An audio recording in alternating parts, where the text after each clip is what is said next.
Goeienaand, good evening fellow South Africans and citizens of the world.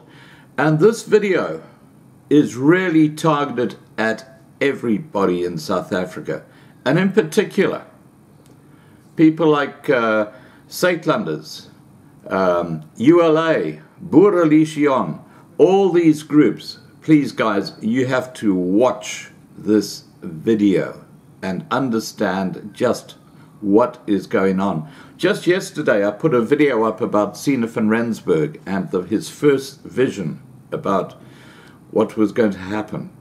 Now, what we're talking about here, it's almost like God has said, hey guys, here's a signal for you. And that signal is in the form of the coronavirus, which when it hits, and it probably already has hit South Africa. Let me tell you what Richard says. Richard is a doctor who lives in South Africa, and he sent me an email today. And he said, this is why South Africa is going to be devastated by the coronavirus. It's going to bring the country to a standstill. And that fact has already been recognized by the Johannesburg Stock Exchange. And I'm reading directly from the market wrap for the stock exchange just today in Johannesburg. The Johannesburg Stock Exchange has its worst day in 11 years as coronavirus spread continues. The global death toll for the virus climbed to more than 2,500 on Monday.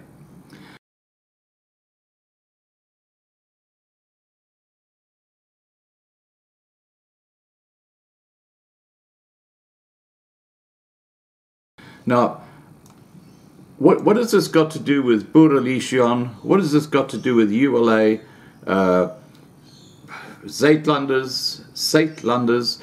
What has this got to do with them? Well, let me explain to you. You need to have a plan in place. In fact, you already need to have that plan in place for your community to go to a safe spot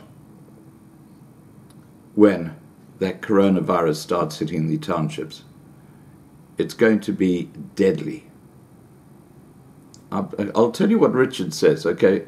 He says, sir, herewith are a few points to consider that make the South African situation unique and the coronavirus spreading risk huge and unmanageable. Now, we know the public health system in South Africa is a joke. So that's a foundation, okay? There's no way they can cope with an outbreak in South Africa. Okay, so he gives us pointers. He says, 1, porous borders, especially with Zimbabwe, which has uncontrolled large-scale China travel. 2, city building hijacking, where illegal aliens live in hugely confined and unhygienic conditions.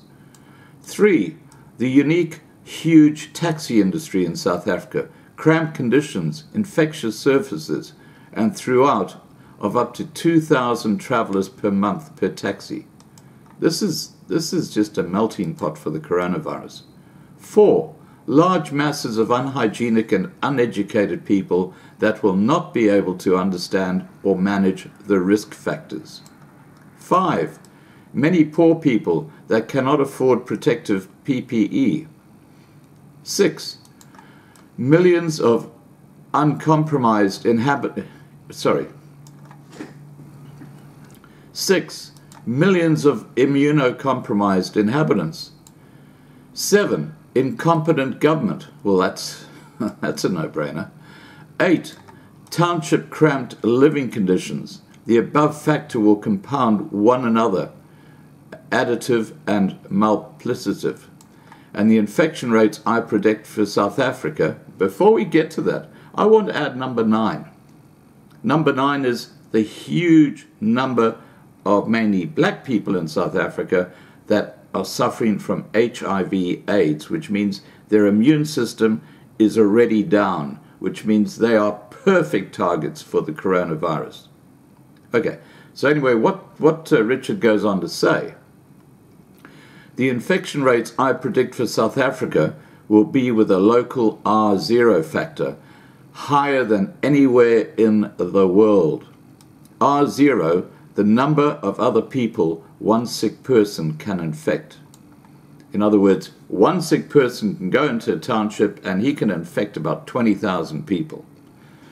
Just because he goes into a shebeen or he's on a taxi or whatever, and those people go out and they infect another 5,000-10,000 people. You can see how quickly this thing will spread through a township, and then it's going to move to all the townships.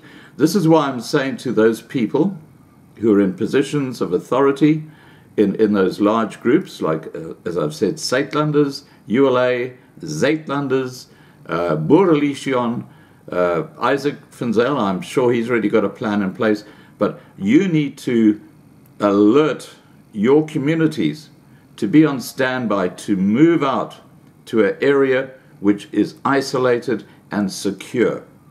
Because if people haven't prepped, if people haven't actually done what I've been suggesting for the last few months, or the last few weeks at least anyway, because the virus isn't that old, but if they haven't been doing that, you're going to be taking your life into your own hands once this thing is out there, when you go to the shop to try and find some food. And you'll be very lucky if you do find some food or some drinking water. So please, guys, look, take this very, very seriously. And as I said, this is a message to all the leaders of these big groups. Please just email me if you'd like to go on live stream so we can discuss this, because we're at that little window right now where once you've passed it, you can't go back. Once this thing is breaking out all over South Africa, it's too late to move, because you'll be taking people who are actually affected into your little closed community. This is really bad, guys. This is really bad. I just want to add to that there's a very interesting case, and the fellow who sent me this information said that the ZTE, which is a Chinese company in Cape Town, apparently the whole building was sanitized. They just sprayed the whole building. Why did they do that? Well, I'll tell you. Private hospital group Mediclinic Southern Africa has debunked a tweet claiming a man died of the coronavirus at one of its hospitals. Now, this article is a week old. So just understand that this is a week old. So when you think about it, what this actually means is that coronavirus, if he's infected other people, they might still be infected and not realize it and be walking around infecting other people in Cape Town. I mean, this is how infectious this is. But a tweet sent by Mark Smith 222 alleged a person died at the Louis Leopold Mediclinic in Bellville. It said, my good friend's colleague, Steve Gous, working at international Chinese company ZTE Cape Town, South Africa, died at 1 p.m. today after being exposed to another colleague who had returned from China last week. Hospital refused to say coronavirus. They claim it is swine flu. After being pressed for answers by followers, he tweeted again, my tweet was not to create fear, but create awareness. Proper screening precautions are not done at airports as it is done in other countries. Also, people have the right to know where this person died. It was Mediclinic Louis Leopold in Bellville, Cape Town, he tweeted. Now, again, the information I have is that the nursing and medical staff at that Mediclinic have been forced to sign a document saying that they will not talk about this case. Now, that's what I'm hearing. But look, what I'm saying again to the leaders of these groups, guys, this is serious. Look what's happening in Italy. They're quarantining towns in Italy now. You cannot quarantine a township in South Africa. You're talking about a deadly virus that, as I said, if it gets into those townships, it's going to go right across the country. And the only way for a community to safeguard themselves is to go to an isolated location where they can quarantine themselves and protect themselves. And yes, you might have to use weapons if you got people who try and enter the secure area. This is how dangerous this damn thing is. And let's face it, when it hits South Africa hard, the ANC government are going to fall in a heap. You know, they're just going to, all the top brass of the ANC will go and look for a place where they can go and hide out. And the country will be just, there won't be any government at all.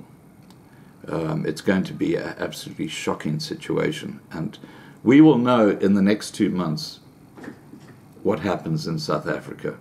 But once again, please guys, if you're in a leadership position in those big organizations that have a large number of members, start planning right now for the situation when the coronavirus breaks out.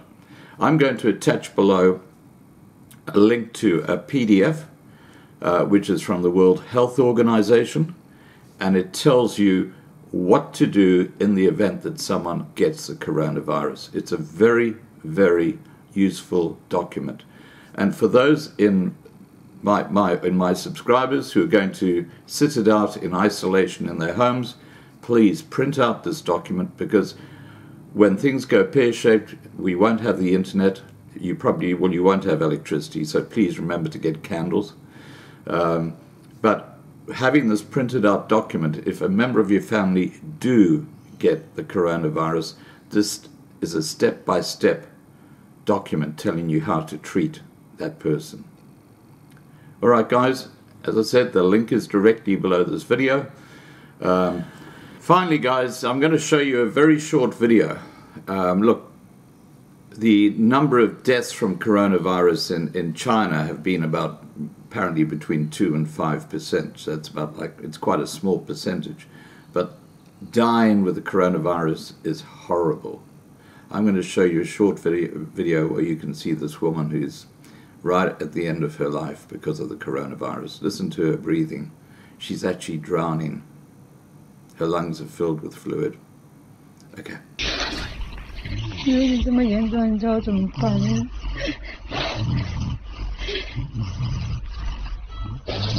你要斟酌一点啊。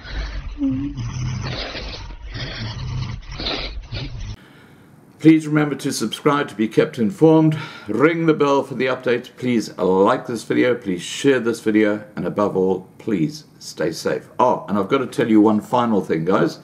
The Rand is collapsing at the moment. It's way over 15 Rand now. And I'll put a link to the live US dollar Rand.